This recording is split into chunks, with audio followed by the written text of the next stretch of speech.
La procrastinación refiere a la postergación de tareas que deben realizarse. Este comportamiento ha sido caracterizado como una problemática dentro de diferentes esferas de las sociedades industrializadas, debido a las consecuencias negativas que reciben los individuos por postergar sus actividades. Se pueden agrupar a las investigaciones previas sobre procrastinación en psicología en 3 categorías. Las investigaciones centradas en la personalidad conciben a la procrastinación como un rasgo característico de individuos que cuentan con cierto tipo de personalidad. Las investigaciones centradas en las características de la población suponen que la postergación de tareas puede verse propiciada por diferentes características sociodemográficas. Las investigaciones centradas en las características de la tarea parten del supuesto de que la postergación de tareas es susceptible de ser propiciada por las características propias de la tarea a elaborar. Si bien estas investigaciones parten de concepciones diferentes, comparten algunos supuestos tanto teóricos como metodológicos. En términos teóricos, las investigaciones parten de alguna variación de la definición tradicional de la procrastinación. La metodología consiste en la aplicación de pruebas estandarizadas diseñadas para determinar si una persona procrastina o no, por medio del autorreporte del participante. Aunado a las implicaciones teóricas de la definición, la metodología empleada no permite identificar las condiciones que regulan la existencia del comportamiento observado en procrastinación, sino que solo permite incrementar la descripción de lo que conlleva el procrastinar. En este estudio, se entiende al comportamiento observado en procrastinación como un efecto, el resultado del ajuste del comportamiento del individuo a las condiciones del medio, entre ellas, las características de la tarea a realizar. En este sentido, es necesario utilizar una metodología que permita observar los cambios en el comportamiento a lo largo del tiempo delimitado para hacer la tarea, propiciado por la manipulación sistemática de características de la tarea de las cuales se presume relación con la procrastinación. Por tanto, el objetivo de este estudio fue evaluar el efecto de la aversión a la tarea y la distribución temporal de las consecuencias sobre la distribución temporal de la conducta.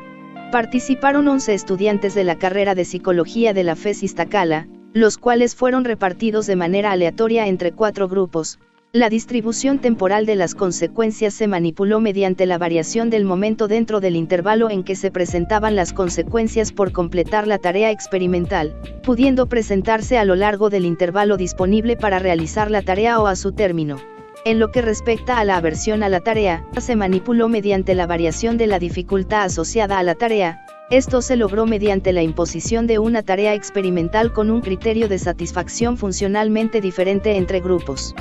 De esta manera, los grupos conformados fueron difícil durante, difícil final, fácil durante y fácil final. La tarea experimental para los grupos fácil consistió en la elaboración de un glosario de 20 conceptos, mientras que la tarea para los grupos difícil consistió en la elaboración de un compendio de ejemplos respecto de los mismos conceptos. Todos los participantes debían llenar un formulario en Google Forms en el que desarrollaron su plan de trabajo, especificando el número de conceptos que cubrirían en cada uno de los 5 días en que se llevó a cabo el estudio, así como la hora de entrega. El número de conceptos cubiertos por cada día se utilizó como medida para observar los cambios en la distribución temporal de la conducta. Una vez llenado el formulario, se les hizo llegar a los participantes el link a un documento de Google en el que desarrollarían la tarea. A los participantes en los grupos durante se les hizo llegar un correo diariamente, una vez que se cumplía la fecha de entrega, en el que se especificaba el número de conceptos cubiertos y el número de puntos a las que se habían vuelto acreedores. A los grupos final solo se les hizo llegar un correo al término de los 5 días del estudio. Se realizó una prueba Kruskal-Wallis para comparar el número de conceptos cubiertos respecto del número de conceptos previamente planificados en los diferentes días. Se observaron diferencias significativas en el primer día del estudio y marginales en el penúltimo, lo cual apoya al hallazgo de que los participantes en los grupos fácil iniciaron y concluyeron la tarea antes que aquellos en los grupos difícil.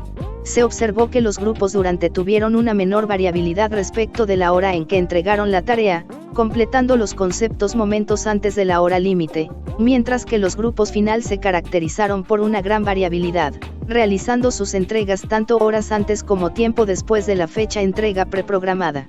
Los resultados de este estudio permiten concluir que el momento en que los individuos realizan una tarea puede ser modificado mediante la manipulación de las características propias de la tarea a realizar,